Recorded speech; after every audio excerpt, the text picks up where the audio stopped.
So we have some more Packers news to go over. Two former Packers players have signed with new teams.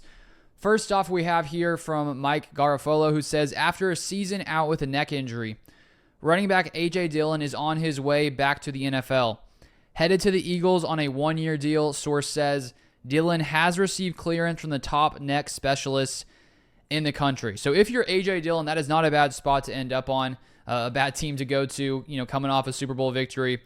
And it was really unfortunate last training camp that A.J. Dillon goes down with a neck injury, isn't able to play all year, and it really did feel like his time in Green Bay was probably over just because of the amount of depth the Packers have at running back, with Josh Jacobs leading the team, with Marshawn Lloyd, third rounder, who dealt with a lot of injuries himself, who should be back in 2025, and then Emmanuel Wilson, who played really solid football, same with Chris Brooks. So the Packers running back room was so crowded that it didn't make sense for A.J. Dillon to return.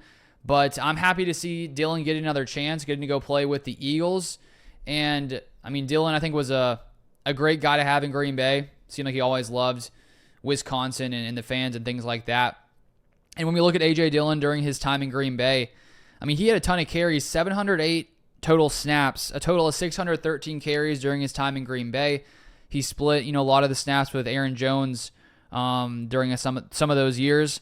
And he finished his time in Green Bay with 4.1 yards per attempt, so not great. 17 total touchdowns.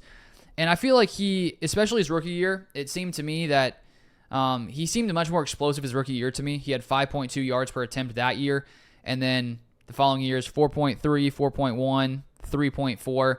And I feel like in his final season, at least in 2023, before the injury in 2024. But now going to the Eagles, I hope he has a lot of success there.